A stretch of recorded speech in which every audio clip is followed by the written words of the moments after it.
السلام علیکم ورحمۃ اللہ۔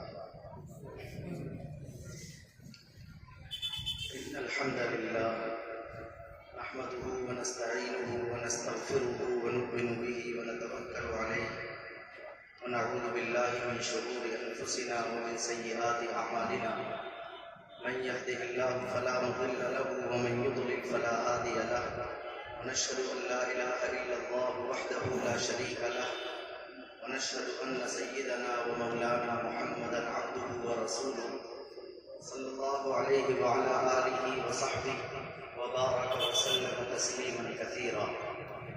أما بعد فأعوذ بالله من الشيطان الرجيم. بسم الله الرحمن الرحيم. إنما يخشى الله من عباده العلماء. وقال تبارك وتعالى في موضع آخر: والذين آمنوا أشد حبا لله. صدق الله مولانا العلي العظيم. وقال سيدنا محمد صلى الله عليه وسلم: بني الإسلام على خمس: شهادة أن لا إله إلا الله وأن محمدا رسول الله وإقام الصلاة وإيتاء الزكاة والحج وصوم رمضان، أو كما قال عليه الصلاة والسلام.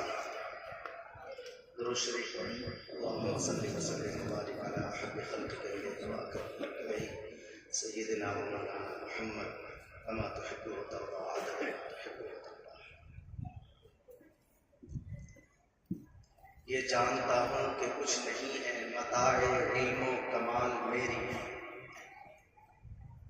یہ جانتا ہوں کہ کچھ نہیں ہے متاع علم و کمال میری، مگر یہ ہے تیری دسترس میں غضب کو موتی کا رنگ دے دے، عروج آئے وہ بستیوں پر بلندیاں بھی عرق عرق ہوں، خزاں کی ویران بساتوں کو بہار کا چلتا رنگ دے دے۔ اسٹیج پر تشریف فرما موقر صدر نشین اجلاس دامت برکاتہ، نہایت ہی عزت و احترام کے مستحق حضرات علماء کرام اور بزرگوں اور بھائی، آج کا یہ پروگرام جو بڑا بابرکت اور بڑا سنجیدہ الحمدللہ ہم سب دیکھ بھی رہے ہیں، محسوس کر رہے ہیں، مگر میرے لیے تھوڑی سی آزمائش کا ہے، اس لیے کہ میں اس قبیلے کا سب سے چھوٹا فرد ہوں بحیثیت مہمان۔ میرے لیے بھی کلمات تشکر استعمال کیے گئے اور مجھے بھی ایک تحریر دے دی گئی۔ جب جبکہ یہ سب چیزیں تو چھوٹے کی طرف سے بڑوں کو ہوتی ہیں، مگر یہاں مہمان کے طور پر شاید دے دی گئی ہوں۔ میں صرف اتنا ذکر کرنا چاہوں گا کہ جیسے ہمارے اس ادارے کے بانی محتمم حضرت مولانا عنایت حسین صاحب دامت برکاتہم نے اپنا فرض سمجھتے ہوئے ہم سب کا شکریہ ادا کیا ہے، لیکن میں سمجھتا ہوں کہ ہم سب کو مل کر ایک ساتھ ان کا شکر گزار ہونا چاہیے۔ ہمارے یہاں گجرولہ نکل کے جاتے ہوں گے دہلی کی طرف، آپ گجرولہ آبادی وہ ذرا روڈ پر ہے اور بڑھتی جا رہی ہے، ترقی کرتی جا رہی ہے، لیکن اسلامی تعلیم کا کوئی بنیادی مدرسہ نہیں۔ علاقے کے گزرنے والے تمام ہی علماء فکر مند رہتے تھے، اللہ نے توفیق دی، وہاں ایک مدرسہ حضرت مولانا شکیل احمد صاحب نے قصبہ نرولی کے رہنے والے انہوں نے شروع کیا، تو انہوں نے بہت سارے علماء کو بلایا اور بڑا شکریہ ادا کیا، اور نظامت کو مجھے بٹھا دیا، جیسے حضرت مولانا دامت برکاتہم یہاں تشریف رکھتے ہیں، تو وہ سب کے شکر گزاری میں کلمات کہہ رہے تھے، لیکن میں نے اپنا فرض سمجھتے ہوئے سب کی طرف سے ان کی شکر گزاری کے کلمات کہے کہ یہ جو انہوں نے قدم اٹھایا وہ نہ جانے کتنے دلوں کی دھڑکن اور کتنے اللہ والوں کی دعائیں اور رات کی جو ان کی آہ تھی اس کا منظر نامہ ان کے الہی نے پیش کیا۔ تو انہوں نے تو ہم سب کا شکریہ ادا کیا، لیکن ہم سب کو مل کر ان کا شکر گزار ہونا چاہیے کہ ان کی اس محنت کے اپنے ساتھیوں کے ساتھ نتیجے میں ہمیں یہ خوبصورت ماحول یہاں پر دیکھنے کے لیے الحمدللہ مل رہا ہے۔ دوسری بات جو سباس نامے کے کلمات سن کر میرے ذہن میں آئی کہ میں تعلیم کی بات کرتا ہوں اور میں اکثر کرتا ہوں، لیکن آج میرا ذہن کچھ اور تھا۔ کئی مرتبہ کچھ بات سن کر آدمی کا ذہن بدل جاتا ہے اور وہ جو بات کہنے کے لیے آیا ہوتا ہے وہ بھی نہیں کہہ پاتا، اس لیے میں اپنے اسی موضوع پر بات کرنے کی کوشش کر رہا ہوں جو میں سوچ کر کے آیا تھا۔ تعلیم کی بات میں اس وقت نہیں کرتا۔ دعا کیجیے اللہ پاک مجھے صحیح کہنے کی توفیق دے اور ہم سب کو سمجھ کر عمل کی توفیق رحمت فرمائے۔ بزرگوں اور بھائی، ہم سب جانتے ہیں بہت موٹی سی بات کہ انسان کے اندر اس کی پوری مشین کو اس کا جو حصہ لیڈ کرتا ہے اس کا نام دل۔ اللہ کے نبی صلی اللہ علیہ وسلم ارشاد فرماتے ہیں، رک کر کہہ رہا ہوں، وقت بھی متعین ہے، زیادہ بات بھی نہیں ہوگی لیکن پوری بات ہو سکتی ہے۔ اللہ کے نبی صلی اللہ علیہ وسلم ارشاد فرماتے ہیں کہ جسم کے اندر کوئی ایک حصہ ہے ایسا کہ اگر وہ ٹھیک رہتا ہے تو جسم کی پوری مشین ٹھیک کام کرتی رہتی ہے، اور اگر وہ بگڑ جاتا ہے تو جسم کی ساری مشین غلط ریٹ پر چلی جاتی ہے۔ گویا پورا کنٹرول پورے جسم کی مشین پر جس حصے کا ہوتا ہے کہ اگر وہ سدھر گیا تو یہ سارا جسم ٹھیک ٹھیک کام کرنے لگتا ہے، اگر وہ بگڑ گیا تو یہ سارا جسم الٹے سیدھے حرکتوں میں لگ جاتا ہے۔ اللہ کے نبی صلی اللہ علیہ وسلم نے توجہ دلائی اور فرمایا الا وہی القلب، یاد رکھنا کہ اس کا نام دل۔ یہ دل کا تقاضا ہے کہ جس کی بنیاد پر ہماری آنکھ کسی چیز کی طرف اٹھتی ہے، یہ دل کا تقاضا ہے کہ ہمارا ہاتھ کسی چیز کو چھوتا ہے، یہ دل کا تقاضا ہے کہ ہمارا پیر چل کر کسی جگہ ہمیں لے جاتا ہے، یہ دل کا تقاضا ہے جو رات رات بھر ہمیں کسی کے خیالوں میں مگن کرتا ہے۔ کسی کو دیکھنا وہ اچھا برا ہو سکتا ہے، کسی چیز کا سننا وہ اچھا برا ہو سکتا ہے، کسی چیز کو پکڑنا یہ اچھا برا ہو سکتا ہے، کہیں جانا اچھا برا ہو سکتا ہے، کسی چیز کا سوچنا یہ اچھا برا ہو سکتا ہے، لیکن یہ ساری مشین جس کے کنٹرول میں چل رہی ہے اس کا نام دل۔ یہ جو دل ہے اس کے اندر بڑی کیفیتیں آتی ہیں، لیکن آج جو آدھے گھنٹے کے قریب میں آپ حضرات سے بات کر رہا ہوں صرف دو کیفیتیں بتاؤں گا۔ دل میں آنے جانے والی دو کیفیتیں ایسی ہیں جن کا انسان کی زندگی میں بڑا کردار ہے۔ ایک کیفیت کا نام ہے ڈر اور دوسری کیفیت کا نام ہے محبت۔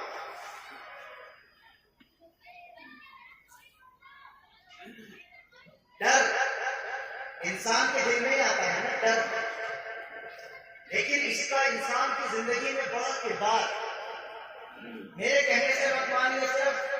بات میں کہہ رہا ہوں وہ بہت چھوٹی ہے، اس کو آپ کا دل بڑا کر لے گا کہ میں کیا کہہ رہا ہوں۔ جب کسی کے دل میں کسی کا ڈر آ جاتا ہے تو جس کا ڈر آ رہا ہے اس کی بات ماننا آسان ہے۔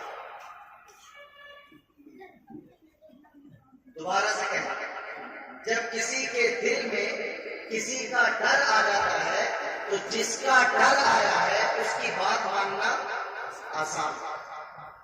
اگر اس ڈر کی کرشمہ سازیاں دیکھنی ہو تو دنیا کے سارے کاروبار پر جلدی سے ایک نظر ڈال لیجیے کہ مزدور ٹائم پر پہنچ کر کام کرتا ہے جب اس کے مالک کا ڈر اس کے دل میں آتا ہے۔ ٹیچر ٹائم پر اپنی کلاس کو جوائن کر لیتا ہے جب اس کے پرنسپل کا ڈر اس کے دل کے اندر آ جاتا ہے۔ مدرسے کا مدرس ٹائم پر مدرسے میں چلا جاتا ہے جب اس کے معلم صاحب کا ڈر اس کے دل کے اندر آ جاتا ہے۔ اسپتال میں کام کرنے والی نرس یا ڈاکٹر ٹائم پر اپنے اسپتال کے اندر انٹر ہو جاتا ہے جب اس کے مالک ذمہ دار کا ڈر اس کے دل میں بہت ہے مثال، اس سے زیادہ دینے کی ضرورت ہے۔ اور آج تو کیمرے ہیں، CCTV کیمرے ہیں جن کو نیٹ سے کنیکٹ کر دیا گیا ہے۔ پرنسپل کہیں بھی سفر میں جا رہا ہو وہ اپنے موبائل کے ذریعے سے چیک کر لیتا ہے کہ میرا کوئی بندہ ٹائم پر اپنی ڈیوٹی پر پہنچا ہے کہ نہیں پہنچا۔ اگر 5 منٹ دیر ہو جاتی ہے تو پروفیسر صاحب کا کے پاس پرنسپل کا فون آ جاتا ہے کہ جناب کلاس آتی ہے، آپ ابھی تک اپنی کلاس میں نہیں پہنچے۔ یہ ڈر ہے انسان کے دل میں جو کیفیتیں آتی ہیں ان میں سے ایک کیفیت کا نام ہے ڈر، اور یہ کیفیت ایسی ہے کہ جس کا انسان کی زندگی میں بڑا کردار ہے کہ جب کسی کا ڈر دل میں آ جاتا ہے تو پھر اس کی بات کا ماننا بالکل آسان ہوتا ہے۔ نمبر 2، دوسری کیفیت جو ڈر والی کیفیت سے بھی 4 قدم آگے ہے، اس کا نام ہے محبت، اس کا نام ہے الفت، اس کا نام ہے چاہت، اس کا نام ہے عشق۔ سب لوگ ذمہ دار قسم کے بڑے بیٹھے ہیں، کم عمر کی وجہ سے بہت سی باتوں کو کہنے میں شرم بھی آتی ہے، مگر اللہ تعالیٰ کو مسئلہ بتاتے ہوئے شرماتا نہیں ہے۔ ہم سب تھوڑا سا غور کریں تو ہمیں اندازہ ہوگا کہ جب کسی کے دل میں کسی کی محبت آ جاتی ہے تو جس کی محبت آ گئی اس کی بات ماننا صرف آسان ہی نہیں ہوتا بلکہ اس کی بات ماننے میں تو مزہ بھی آ گیا۔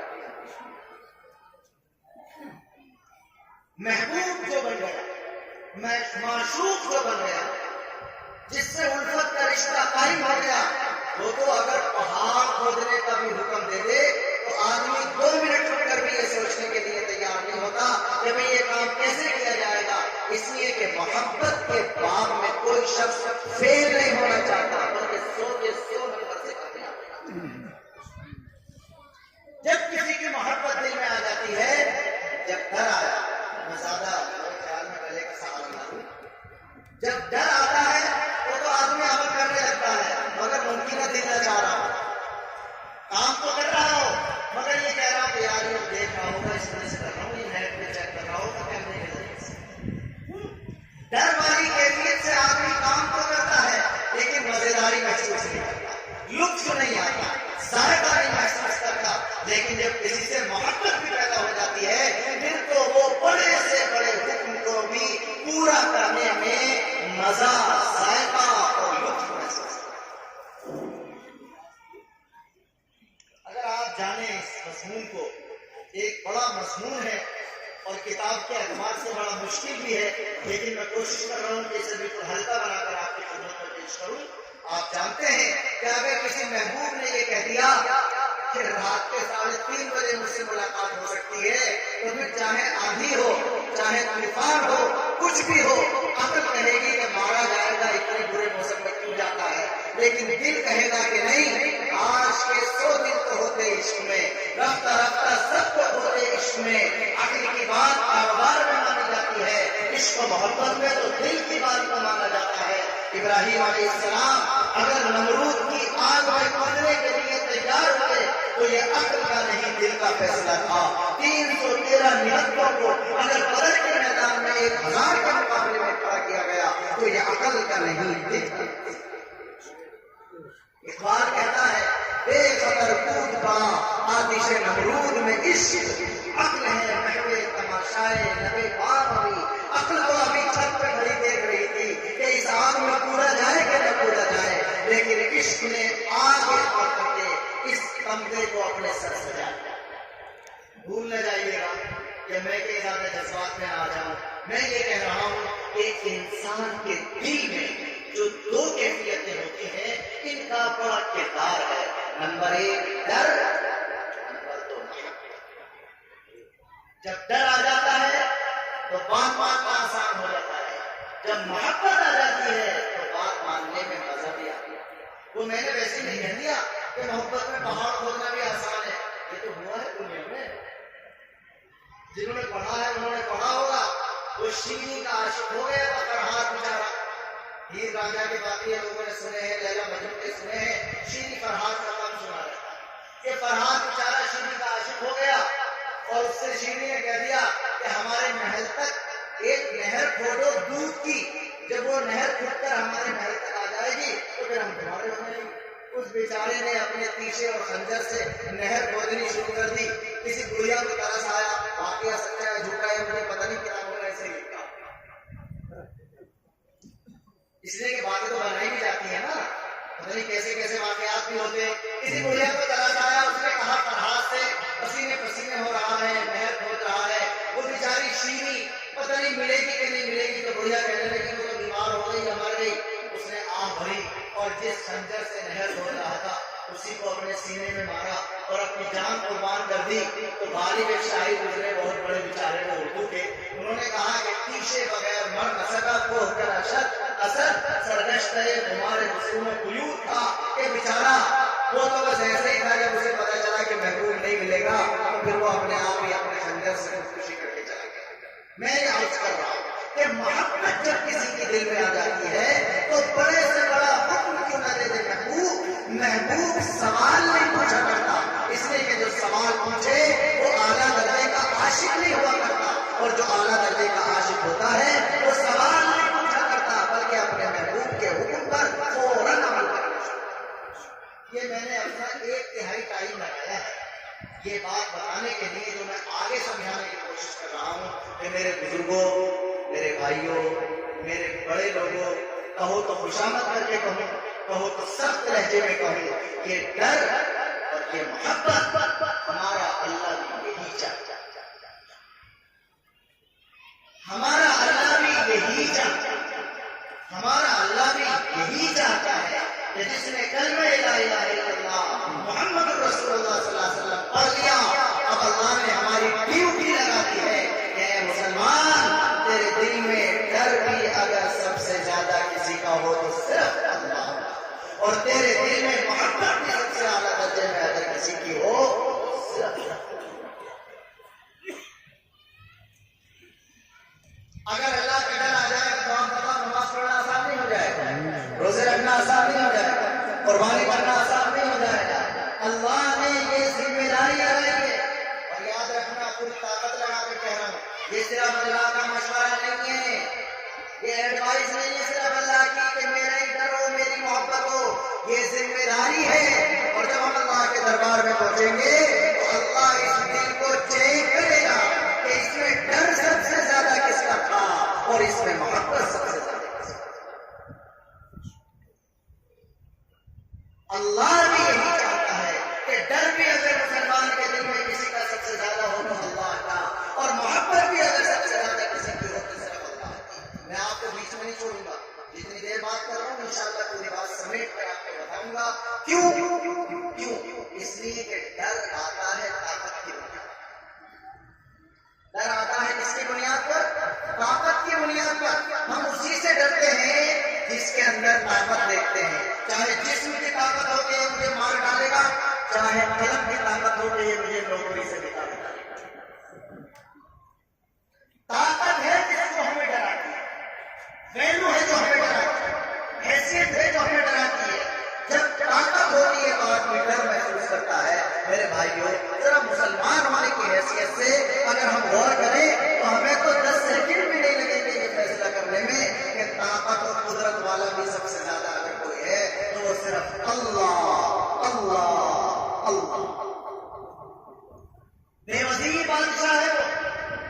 بے مشیر بادشاہ ہے. بڑے سے بڑے طاقت والے کو بھی جب فیصلے کرنے رہتے ہیں، وزیر اعظم ہی کرنا ہو، اسے بھی راجیہ سبھا اور لوک سبھا میں بل پاس کرانے پڑتا ہے. وہ بھی مشوروں پر محتاج ہے. ایسا بادشاہ تو بس اکیلا مالک الملک ہمارا اللہ ہے، جو کسی سے مشورے لے کر فیصلے نہیں کرتا، بڑے سے بڑے فیصلے کرتا ہے اور کوئی پرواہ نہیں کرتا ہے. اللہ خود قرآن میں کہتا ہے ما اشهدتهم خلق السماوات والارض ولا خلق انفسهم. انسانوں، میں نے آسمان کو بنایا تو کسی انجینئر سے نقشہ پاس نہیں کرایا تھا. میں نے زمین کو بنایا تو کسی سے مشورہ نہیں لیا تھا. اور انسان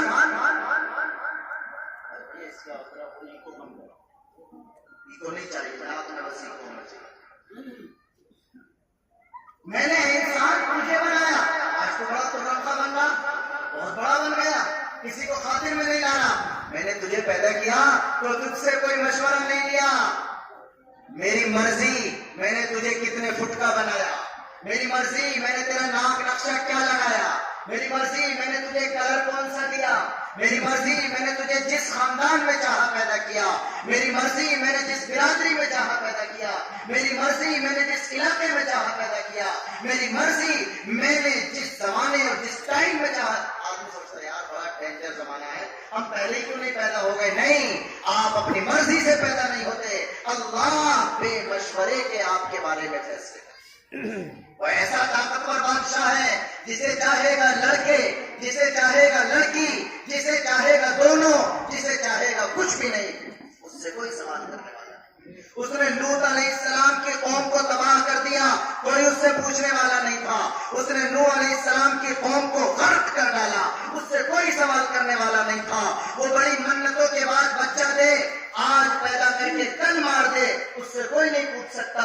وہ جوان کر دے، ماں باپ کو لگے ہمارے ہاتھ بٹائے گا، ٹکر لگی اور مار دیا، اس سے کوئی پوچھنے والا نہیں ہے. کسی کو اتنا بوڑھا کر دیا کہ اس کی برابر کے سارے دنیا سے چلے گئے، وہ انتظار کر رہا ہے لیکن ابھی اللہ کا فیصلہ نہیں آیا. میں نے یہ 10 مثالیں دے دی یہ بتانے کے لیے کہ اللہ بے وزیر بادشاہ ہے، اللہ بے مشیر بادشاہ ہے. وہ بڑے سے بڑے فیصلے لینے کی طاقت رکھتا ہے اور اس سے کوئی کچھ پوچھنے کی طاقت نہیں رکھتا. تو اگر طاقت کی بنیاد پر کسی سے ڈرا جائے گا تو وہ ہستی جس کا ڈر اگر کسی کے دل میں ہونا چاہیے تو وہ صرف اللہ، صرف اللہ، صرف اللہ ہے. اس لیے کہ ساری طاقتوں کو طاقت دینے والا صرف اللہ تبارک و تعالی. اور اگر میں قرآن کا حوالہ دوں تو آپ کو بتاؤں، کنفرم تو نہیں بتا سکتا، ایک اندازہ دے سکتا ہوں کہ قرآن میں تقریباً 6,500 آیات ہیں. ان میں سے 1/3 تقریباً 200 آیات کا اگر نچوڑ نکالا جائے تو ان کا مغز نچوڑ اور خلاصہ یہ ہے کہ اے بندے تیرے دل میں اگر ڈر کسی کا ہونا چاہیے تو صرف اللہ. میں نے مثال دی کہ آج کل سارے ملازم ڈر رہے ہیں، ٹائم پہ جا رہے ہیں اسکول میں اور مدرسے میں، کیمروں سے ڈر رہے ہیں. میرا اللہ تعالیٰ کہتا تم ان کیمروں سے ڈر رہے ہو، میرے کیمرے سے نہیں ڈرتے. یا بنیا انہا ان تک مثقال حبۃ من خردل فتکن فی صخرہ او فی السماوات او فی الارض یأتی بہ اللہ. اللہ کہتا ہے میرا کیمرہ یہ ساری کائنات ہے، تو رتی برابر اچھا کام کر یا رتی برابر برا کام کر، چاہے پہاڑوں کے غاروں میں چھپ کر کر، چاہے آسمان کے بالاخانوں میں پہنچ کر کر، چاہے زمین کے تہخانوں میں چھپ کر کر. یأتی بہ اللہ، اللہ تبارک و تعالیٰ کے یہ سارے کیمرے تیرا فوٹو لے رہے ہیں. تو اگر اپنے اچھے عمل کو دیکھنا چاہے گا تو کل قیامت میں دیکھ لے گا، اور اگر برے عمل کو دیکھنا چاہے گا تو کل قیامت میں دیکھ. پرانے زمانے کے مفسرین لکھتے ہیں کہ لکھا ہوا مل جائے گا جو کچھ تو نے کیا ہوگا، لیکن آج تو یہ بھی بتایا جا سکتا ہے ممکن ہے میزان کے نام پر کوئی بڑی اسکرین لگی ہوئی ہو اور ہماری 60-70 سال کی زندگی کسی چپ میں محفوظ کر لی گئی ہو اور وہاں چپ لگا دی جائے اور ہم دیکھ لیں کہ آج کی اس تاریخ میں فلاں سن میں فلاں مہینے میں فلاں تاریخ میں فلاں ٹائم میں جامعہ قاسمیہ دارالعلوم سوار میں ہم لوگ اس سلسلے کے اندر شریک ہیں اور دیکھ رہے ہیں. اللہ تعالیٰ سے آخرت میں اگر ہم اس منظر کے بارے میں کہیں گے کہ ہمیں دکھا دے تو ہماری زندگی کی چپ کے ذریعے سے یہ منظر ہمیں دکھا دیا جائے.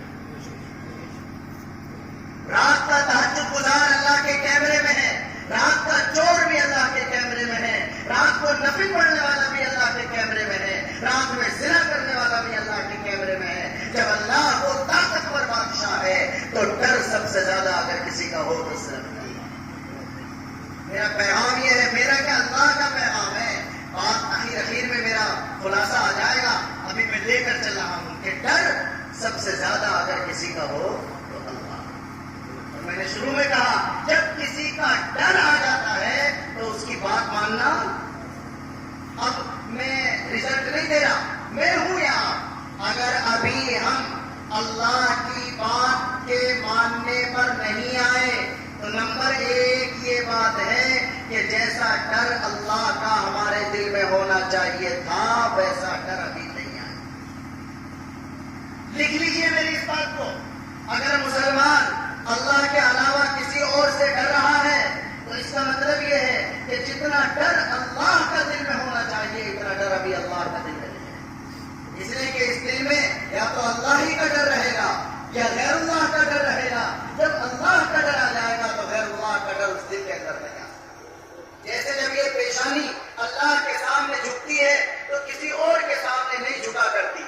وہ ایک سجدہ جسے تو گراں سمجھتا ہے 1000 سجدوں سے دیتا ہے آدمی کو نجات۔ جب یہ پیشانی اللہ کے سامنے جھکتی ہے تو کسی بڑے سے بڑے آستانے پر نہیں جھک سکتی، اور جب یہ اللہ کے سامنے نہیں جھکے گی تو دنیا بھر کی گندگی کے سامنے بھی جھکنے کے لیے تیار ہے۔ ایسے ہی جب اس دل کے اندر اللہ کا ڈر آ جاتا ہے تو اللہ کے علاوہ کسی اور کا ڈر نہیں آ سکتا۔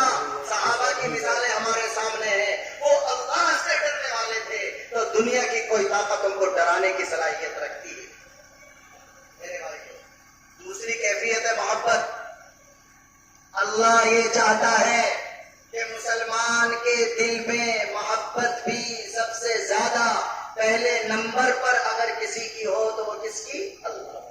اس لیے کہ ڈر ہوتا ہے طاقت کی بنیاد پر، محبت ہوتی ہے احسان کی بنیاد، محبت ہوتی ہے احسان کی بنیاد پر۔ کسی نے 4 پیسے کا بھی اگر احسان کر دیا تو ہم لوگ اسے سلام کرتے ہیں، چھوٹا سا بھی احسان کر دیا تو بھی سلام کریں، اور اگر بڑا والا کر دیا تو پوری دعوت کر دیں اس کی۔ دنیا کے جتنے بھی احسان کرنے والے ہیں وہ اسی وجہ سے تو احسان کر رہے ہیں کہ ہم ہیں دنیا میں، اور اگر ہم نہ ہوتے تو کیسے کر لیتے احسان؟ تو سب سے بڑا محسن کون ہوا؟ جو ہمیں دنیا میں بھیج دیا۔ اللہ نے ہمیں پیدا کر دیا، ہم موجود ہیں، بہت دنیا والے ہم پر چھوٹے چھوٹے احسان کرتے رہتے ہیں۔ سب سے بڑا احسان اللہ کا، اس نے ہماری تخلیق کی۔ وہ اگر چاہتا تو مچھر بنا دیتا، وہ اگر چاہتا تو مکھی بنا دیتا۔ اس نے اشرف المخلوقات انسان بنایا۔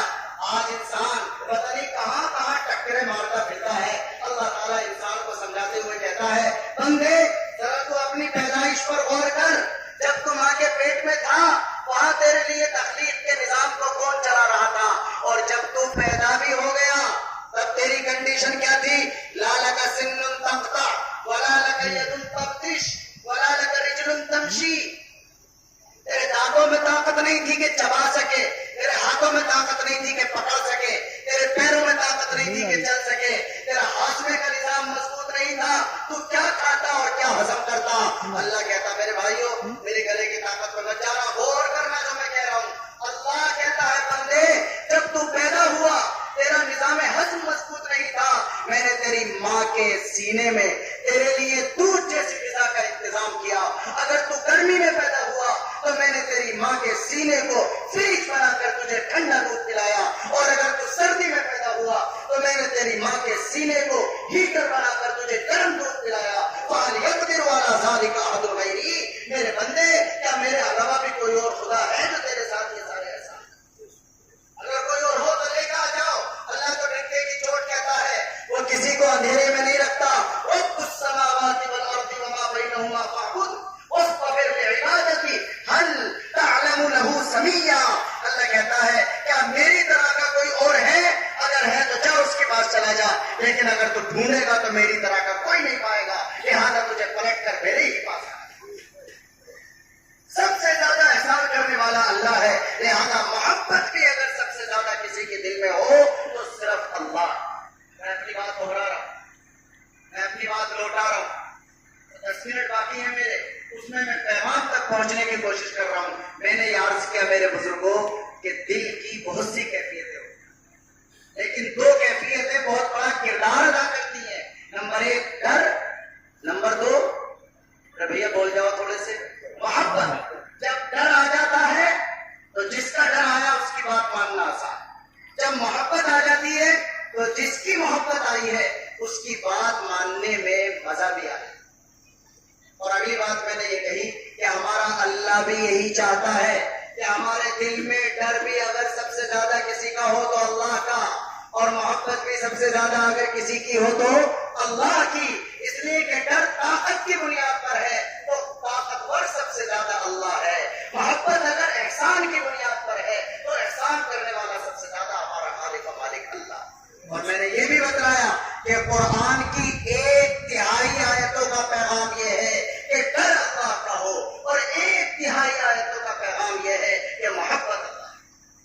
میرے بھائیوں، میں نے 2 آیتیں پڑھی تھی، ان کا ترجمہ کر دوں.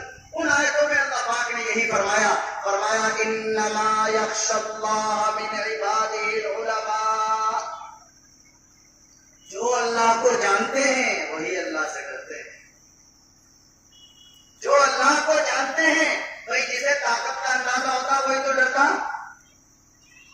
ایک آدمی سمجھدار ہے تو وہ کسی طاقتور آدمی کی طاقت کو جانتا ہے تو اس سے ڈرتا ہے کہ اس کے سامنے سے ٹھیک ٹھیک آنا چاہیے. لیکن ایک پاگل آدمی ہے، وہ تو نہیں جانتا کہ اس آدمی میں کتنی طاقت ہے، ممکن ہے وہ اسی کے سامنے سے گالی دیتا ہو. جو اللہ کی طاقت کو جانتا ہے، جو جتنا زیادہ جانتا ہے وہ اللہ سے اتنا ہی زیادہ ڈرنے والا ہے. یہ تو ڈر والی آیت ہے. اور اللہ نے محبت کے بارے میں فرمایا والذین آمنوا اشد حبا للہ. میرے بزرگوں میں دل کو نکال کر نہیں رکھ سکتا آپ کے سامنے، لیکن اس آیت میں 2 منٹ رکا میں. اللہ نے قرآن میں غیرت دلائی ہے. کیا کہا؟ وَمِنَ النَّاسِ مَن يَتَّخِذُ مِن دُونِ اللَّهِ أَندَادًا يُحِبُّونَهُمْ كَحُبِّ اللَّهِ. اللہ کہتا دیکھتے نہیں لوگوں کو جنہوں نے اللہ کے علاوہ باطل لوگوں کو اپنا معبود بنا رکھا ہے، جو حقیقت میں معبود نہیں ہے ان کو معبود بنا رکھا ہے، اور ان سے ایسی محبت کر رہے ہیں جیسے حقیقی معبود. ہمیں غیرت دلائی جا رہی ہے، اور پھر اللہ ہم پر اعتماد کرتے ہوئے بھی کہہ رہا ہے لیکن یہ باطل معبودوں کی پوجا کرنے والے اپنے باطل معبودوں سے کتنا ہی زیادہ محبت کیوں نہ کر لیں، لیکن میرے مسلمان بندے کے دل میں میری جو محبت ہوتی ہے وہ اتنی اعلیٰ درجے کی ہوتی ہے کہ باطل معبودوں کے پجاری اس محبت کا مقابلہ نہیں کر سکتے. والذین آمنوا اشد حبا للہ.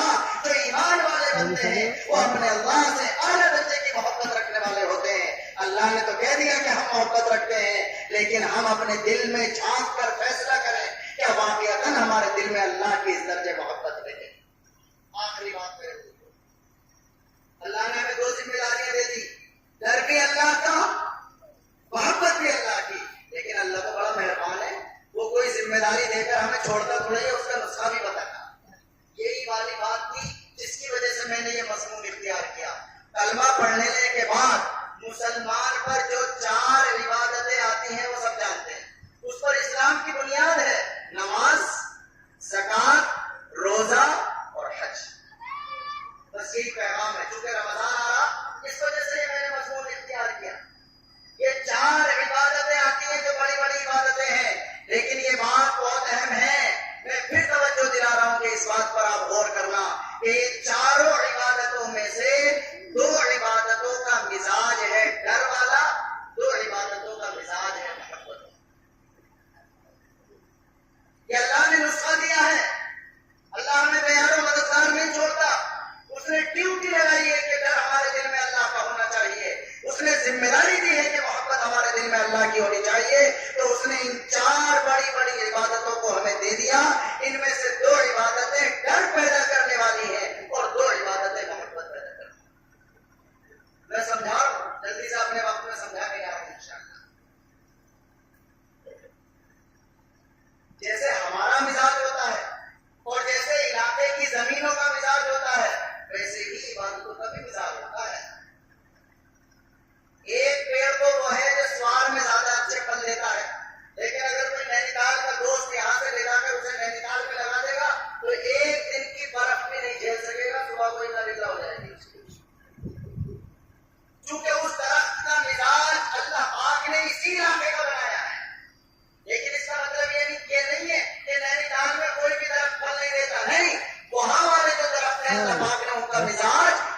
حساب سے بنا دیا کہ وہ برف کو برداشت کرتے ہیں، دھوپ کو برداشت نہیں کرتے.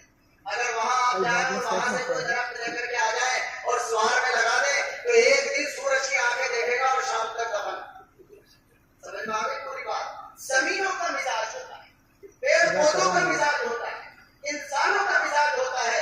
ویسے ہی ہمارے مشائخ نے لکھا ہے، ہمارے اکابر نے لکھا ہے، ہمارے علماء نے لکھا ہے، ہمارے خانقاہ والے بڑے بڑے اکابر نے لکھا ہے کہ ویسے ہی عبادتوں کا بھی مزاج.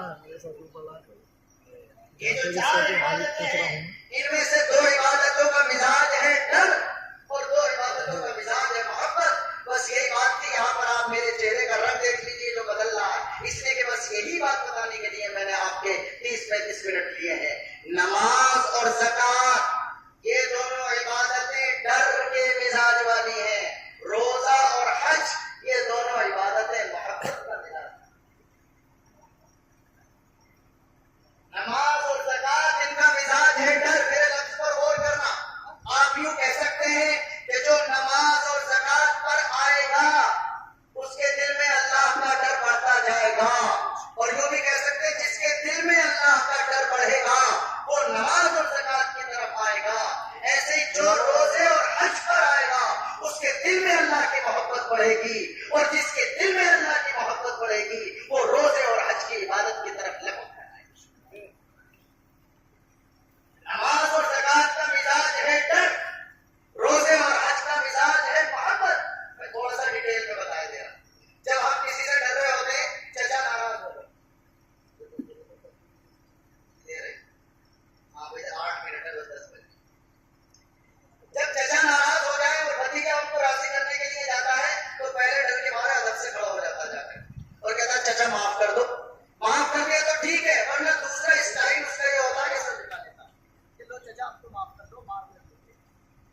اب بھی اگر معاف نہیں کیا تو سب سے آخری وجہ یہ ہے کہ جب ہم کسی کو راضی کرنا چاہتے ہیں تو مچل کر اس کے پیر پر رکھ جاتے ہیں، اپنی ٹوپی اس کے پیروں پر رکھ دیتے ہیں کہ وہ اس سے زیادہ تو میں کچھ نہیں کر سکتا، آپ کو بہت سب مجھے معاف.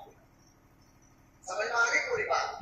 یہ ڈر والی کیفیت ہے جو نماز کے انداز کے اندر اللہ پاک نے رکھی ہے کہ جب ہم اللہ کے دربار میں جاتے ہیں تو پورے ادب کے ساتھ ہاتھ جوڑ کر کے کھڑے ہو جاتے ہیں اور تھوڑی دیر اللہ کو راضی کرتے ہیں، اس کی تعریف کرتے ہیں، اس کی حمد و ثنا کرتے ہیں، اس سے باتیں کرتے ہیں، اور پھر اگلا مومنٹ آتا ہے تو ہم جھک جاتے ہیں، گویا اپنے آپ کو اور تھوڑا سا جھکا لیتے ہیں، اور اس کے بعد اور مرحلہ آگے بڑھتا ہے تو ہم سجدے میں چلے جاتے ہیں. اور سجدہ سجدہ سجدہ گویا باڈی لینگویج سے بندہ جب سجدے میں چلا جاتا ہے تو اپنے اللہ سے یہ کہہ رہا ہوتا ہے کہ اللہ میرے جسم کی سب سے نیچی چیز تو نے پیر کو بنایا ہے، اور میرے جسم کی سب سے اونچی چیز تو نے سر کو بنایا ہے. میں نے تجھے راضی کرنے کے لیے اپنی سب سے اونچی چیز کو اپنی سب سے نیچی چیز کے لیول میں کر دیا. اس سے زیادہ میرے بس میں کچھ نہیں ہے، کم از کم اب تو تم مجھ سے راضی. اور یہ حدیث سمجھا رہا ہوں میں آپ کو. اللہ کے نبی فرماتے ہیں کہ بندہ سجدے کی حالت میں اپنے اللہ کے جتنا قریب ہوتا ہے اتنا کسی اور حالت میں نہیں. بندہ سجدے کی حالت میں اپنے اللہ کے جتنا قریب ہوتا ہے اتنا کسی اور حالت کے اندر نہیں ہوتا. لگے ہاں تو سن لیجئے، چونکہ یہ ذلیل ہونے کی سب سے اعلیٰ شکل ہے، اسی وجہ سے اللہ نے غیرت میں یہ کہا کہ اے بندے تو اشرف المخلوقات ہے. یہ سجدے والی کیفیت تو میرے سامنے تو بنا لیا کر، لیکن میرے علاوہ کسی اور کے سامنے اتنا ذلیل ہو گیا. یہ سجدے میں جب بندہ چلا جاتا ہے یہ ڈر کی اعلیٰ درجے کی کیفیت ہوتی ہے. ایسے ہی زکوٰۃ میں پیسہ جاتا ہے، پیسہ کسی کی جیب سے نکالنا آسان ہے. یہ نماز اور زکوٰۃ یہ ڈر والی کیفیات ہیں، اور یہ میں اس وجہ سے ذکر کر رہا ہوں کہ اللہ نے بے یار و مددگار نہیں چھوڑا. بندے تو نماز کی طرف کو آ تو صحیح، بندے تو زکوٰۃ کی طرف کو آ تو صحیح، تیرے دل کے اندر اللہ کا ڈر بڑھتا جائے گا، اور جب اللہ اپنے دربار میں جانے کے بعد چیک کرے گا تو انشاءاللہ ہم کامیاب ہوں گے کہ ہم دل میں دنیا میں رہتے ہوئے سب سے زیادہ اگر کسی کا ڈر لے کر جا رہے ہیں تو صرف اللہ، صرف اللہ. اور میرے بھائیوں بزرگوں، میں نے آدھی بات بتائی ہے لیکن آپ نے پوری سمجھ لی کو بھی رکھا ہے، ممکن ہے دوبارہ سے ریپیٹ ہو رہی ہو باتیں. روزہ اور حج ان کا مزاج ہے محبت، اس کا مزاج ہے محبت. میرے کہنے سے پہلے سمجھ لیجیے بھائی کہ رمضان آ رہا ہے، اسی وجہ سے میں نے یہ مضمون اختیار کیا۔ بیمار ہوتا ہے نا آدمی، پہلے دن ڈاکٹر کے پاس جاتا ہے تو چیک کر لیتے ہیں کیا درجہ ہے اس کا، اور جب پوری دوائی چلتی رہتی ہے اس کے بعد کسی کا وزن کم ہو گیا تو پہلے بھی تول کے دیکھ لیتے ہیں، ٹی بی کا پورا علاج کرنے کے بعد دوبارہ سے تول کے دیکھ لیتے ہیں کتنا بڑھ گیا کہ نہیں۔ ایسے ہی رمضان سے پہلے بھی ہم اپنے آپ کو چیک کریں کہ محبت الہی کا درجہ کتنا ہے، ایسے ہی عید پر جا کر کے پھر چیک کریں کہ محبت الہی کا درجہ کتنا بڑھ گیا۔ آپ جانتے ہیں کہ اضافہ یقیناً جب رمضان کے ایام گزرنے لگتے ہیں تو پھر اللہ کی بات ماننے کی طرف توجہ بڑھنے لگتی ہے، قرآن کی تلاوت کی طرف توجہ ہو جاتی ہے۔ یہ محبت کا مزاج رکھنے والی عبادت ہے۔ اس طرح کہ محبت میں سب سے پہلے کھانا ڈسبیلنس ہوتا ہے۔ محبت میں سب سے پہلے کیا چیز ادھر ادھر ہوتی ہے؟ کھانا۔ ارے نوجوان تو سب جانتے ہیں، بزرگ بھی جانتے ہیں، ماں باپ بھی جانتے ہیں۔ ماں پریشان ہے کہ بچہ ٹائم پہ کھانے نہیں کھا رہا، باپ پریشان ہے کہ کھانے نہیں کھا رہا، اس لیے کہ اس کا تو دماغ کھانے میں ہے ہی نہیں۔ محبت میں سب سے پہلے کھانا ڈسبیلنس ہوتا ہے۔ رمضان میں بھی اللہ تعالیٰ سب سے پہلے ہمارا کھانا تھوڑا سا ڈسبیلنس کرتا ہے۔ کھانا ختم نہیں کراتا، ٹائمنگ اپنی فکس کر دیتا ہے۔ نماز کی 12 مہینے کی ٹائمنگ اللہ نے دے رکھی ہے، اور روزے میں رمضان میں کھانے میں 12 مہینے ہماری ٹائمنگ چلتی ہے 11 مہینے، لیکن رمضان میں اللہ تعالیٰ کھانے میں بھی اپنی ٹائمنگ دے دیا۔ تو کھانے میں سب سے پہلے اللہ پاک کی طرف سے رمضان، پھر 2 دن 10 دن 15 دن 20 دن گزرتے ہیں، آدمی محبت کو بڑھا ہوا محسوس کرتا ہے، تو اللہ تعالیٰ کہتا ہے لگے ہاتھ محبت کو اور بڑھا دے۔ اس بڑھنے والی محبت کا نام ہے اعتکاف۔ اس بڑھنے والی محبت کا نام ہے اعتکاف۔ 20 دن لگا دیے رمضان میں تو محبت کا درجہ اوپر آیا، اور اللہ کہتا ہے جب آ رہا ہے تو آ ہی جا، جب آ رہا ہے تو اور قدم بڑھا لے، ذرا توا گرم ہے اچھی طرح سے اس کو رگڑ لے، آ جا۔ اب تک تو تراویح پڑھ کے روزانہ گھر جا رہا تھا، لیکن جب میرے قریب آ رہا ہے تو 10 دن کے لیے میرے ہی در پہ پڑ جا، اور اعتکاف کی نیت سے مسجد کے اندر آ جا۔ فضائل اعمال جو لوگ پڑھتے ہیں انہوں نے پڑھا ہوگا کہ حضرت شیخ الحدیث نے بھی فضائل اعمال میں جب اعتکاف کا باب لکھا ہے تو غالب جیسے شرابی شاعر کے 2 شعر فضائل اعمال میں، پھر جی میں ہے کہ در پہ کسی کے پڑا رہوں، سر زیر بار منتیں درباں کیے ہوئے، جی ڈھونڈتا ہے پھر وہی فرصت کے رات دن، بیٹھا رہوں تصور جانا کیے ہوئے۔ تو یہ روزہ اور اعتکاف یہ محبت کو پیدا کرنے والی عبادتیں ہیں۔ اللہ پاک نے ہمیں بے یار و مددگار نہیں چھوڑا، نسخہ دیا ہے ہمیں اپنے دل میں اللہ کی محبت کے پیدا کرنے کا، اور یہ پہلا مرحلہ تھا۔ آخری مرحلہ اللہ کی محبت کا حج ہے۔ حج تو جو لوگ کرنے گئے وہ جانتے ہوں گے، حج میں تسبیح نہیں پڑھی جاتی ہے، حج میں نفل نہیں پڑھے جاتے ہیں، حج میں تو دیوانہ وار ہو جاتا ہے آدمی، اسے اپنے کپڑوں کی خبر نہیں ہے۔ کوئی وکیل صاحب ہو وہ پینٹ کوٹ نہیں پہنیں گے، کوئی مفتی صاحب ہو وہ کرتا پاجامہ نہیں پہنائیں گے، اس لیے کہ وہاں نہ جج کی الگ پہچان ہونی چاہیے، نہ وکیل کی الگ پہچان ہونی چاہیے، نہ مفتی صاحب کی الگ پہچان ہونی چاہیے۔ وہاں سب کی ایک ہی پہچان ہے کہ یہ اللہ کے عاشق اور دیوانے ہیں، اور اللہ کے گھر کا چکر لگانے والے۔ وہاں پر آدمی جاتا ہے تو صرف چکر لگاتا ہے، کبھی مینا میں، کبھی مزدلفہ میں، کبھی عرفات میں، کبھی مسجد حرام میں کعبۃ اللہ کے ارد، کبھی حجر اسود کو چومتا ہے۔ میں حیرت میں پڑ گیا، میں کہ ساری دنیا حیرت میں ہے کہ اللہ نے پتھروں پر محبت کی نظر ڈال دی تو انہی کو قابل عظمت بنا دیا۔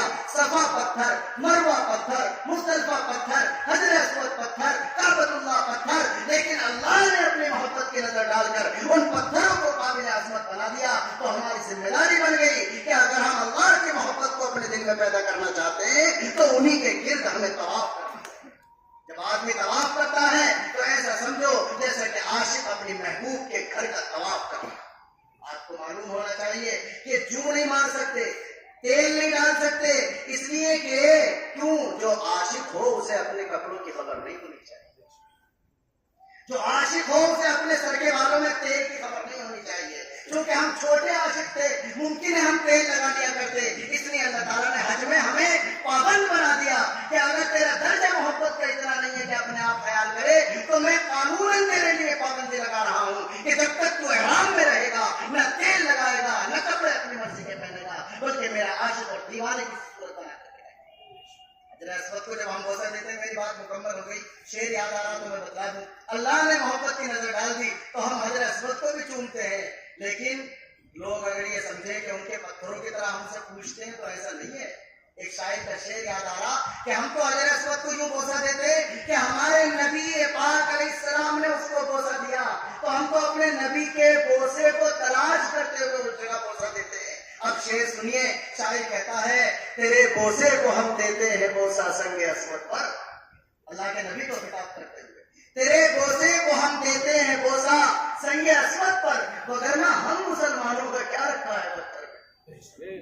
تیرے بوسے کو ہم دیتے ہیں بوسہ سنگ اسود پر، وگرنہ ہم مسلمانوں کا کیا رکھا ہے پتھر میں. میری بات میرے بزرگوں مکمل ہو گئی. میں نے عرض کیا دل اصل ہے، اس میں ڈر والی کیفیت بھی ہے، محبت والی کیفیت بھی ہے. جب ڈر آ جاتا ہے تو بات ماننا آسان ہو جاتا ہے، جب محبت آ جاتی ہے تو بات ماننے میں مزہ بھی آنے لگتا ہے. اللہ بھی یہی چاہتا ہے کہ مسلمان کے دل میں ڈر بھی سب سے زیادہ اللہ کا، محبت بھی سب سے زیادہ اللہ کی، چونکہ طاقتور سب سے زیادہ اللہ اور محسن سب سے بڑا اللہ. اور یہ کیفیت پیدا کرنے کے لیے اللہ نے عبادتیں دی، نماز اور زکوٰۃ یہ ڈر والی عبادت بنا دی، روزہ اور حج یہ محبت والی عبادت بنا دی. اب پیغام یہ ہے کہ اگر ہم حقیقی معنی میں محبت رکھنے والے ہیں تو گرمیوں کے رمضان میں بھی مزہ آئے گا انشاءاللہ، کوئی پریشانی نہیں. آدمی جب کسی کے کہنے پر، محبوب کے کہنے پر کام کو انجام دے لیتا ہے. اور آپ جانتے ہیں اللہ کے نبی نے فرمایا روزے دار کو خوشی حاصل ہوتی ہے افطار کے وقت، افطار کا دسترخوان لگا ہوا ہو. سچی بات یہ ہے جس کا روزہ نہیں ہوتا چاہے کتنے ہی منہ بنا کے بیٹھ جائے مگر اسے دل کی وہ خوشی حاصل نہیں ہو سکتی جو روزے دار کو حاصل.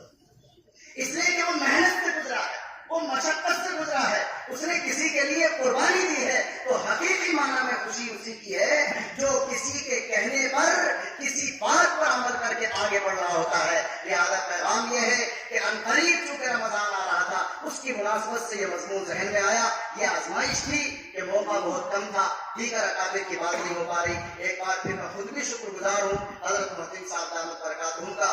اگر کوئی کام کی بات آ گئی ہے اللہ تعالیٰ قبول کرے، ہم سب کو سمجھ کر عمل کی توفیق دے. اور اگر جذبے میں ادھر ادھر کی کوئی بات ہو گئی ہو تو اللہ پاک اس کے شر سے ہم سب کی حفاظت فرمائے. وآخر دعوانا الحمدللہ رب العالمین.